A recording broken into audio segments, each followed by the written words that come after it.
Hello guys, I'm back.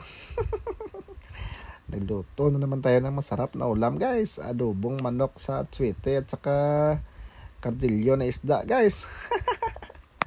Unahin na natin yung adobong manok guys. Nilinisan ko na pala yung ating manok guys ha. Hiniwa-hiwa na. Magprito lang muna tayo ng atsuete na seeds guys. Yung buto. Habang hindi pa mainit yung mantika, lagay nyo ng atsuete guys para hindi na yan masunog. Lagyan din natin ng bawang at saka sibuyas guys. Gisahin na natin yan. Halo-halo, ilan natin ng mabuti kisa para lumabas yung kanyang aroma. At pag okay na guys, ilagay na yung ating manok. Sundan nyo na lang kung paano natin ginagawa to guys. Nang may matutunan kayo, lagyan din natin ng asin at saka magic sarap. Wala tayong bitsen. Magic sarap lang muna. At ayan na guys, oh, pulang-pula na yung ating manok guys. Ay, orange pala. Ganyan ba yung pula sa Negros? Halo-halo, lang guys, para lahat ay makulayan guys. Gusto natin yung makulay na manok. Takpan lang natin guys ng kaliro at syempre magkakape tayo dahil umaga pa ito. Okay, chef pa na Mago, regalo ni Tamaribik Daklan. Shout out sa inyo. At to Dave Daklan, happy birthday nga pala sa iyo, busing. Maraming salamat sa bag. Nagpiprito sila ng isda para sa kardilyo guys. So, sila na pinaprito ko at ayan na, binuksan ko na yung ating manok. Halo-halo, lang yan guys. Kala ko natuyo na yung sabaw, hindi pa pala. Lagyan lang yan natin ng oyster sauce at saka mga 2 pirasong oyster sauce na mamasitas guys. At saka toyo, baka naman mamasitas. Siyempre, lagyan din natin ng buto ng paminta at saka daon ng laurel. At ayan na guys, halo-haloin lang yan ulit guys. Para lahat ay mabahagian ng ating pampalasa na inilagay. Baka pagtikim mo sa isa, masarap. Sa isa, mapakla.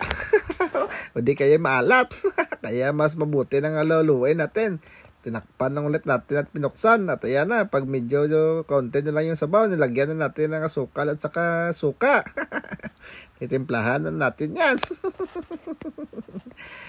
At ayan na guys, malapit na yan maluto. Siyempre, ilagay na natin yung ating bell pepper at saka sili guys. Hindi mangang yung ating sili. Kaya pang garnish na lang yan. At ayan na guys, so luto na yan. Lagyan na natin ng konting asin dahil medyo kulang sa asin. At ayan na guys, tikman natin kung papasa ba sa ating panlasa. At ayan na. Okay na yan. Pasado na yan. Magluto na naman tayo ng ating kardilyo guys. Siyempre mag-isa na tayo ng bawang, sibuyas at saka kamatis dyan. Yung hinog ha. Maganda yung hinog na kamatis. Pag ginisa mo, medyo mamula-mula yung sabaw. Lagyan din natin ng tubig guys. Depende na sa inyo kung gaano karaming tubig yung ilagay nyo. Bumagyo pa dito. Ang lakas ng hangin at ang ulan guys. At siyempre pagkulo ng tubig, ilagay na yung ating isda. Abo pala yung tawag dyan. Siyempre lagyan din natin ng itlog. Gusto ko sana yung itlog na hindi binate. Kaso pagtalikod ko, nabati na. Kaya yan na lang. Okay na yan. Mas maganda rin naman tignan. Timplahan lang yan natin ng asin at magic sarap. Malapit na rin yan maluto at kakain na tayo. Marami tayong bisita ngayon.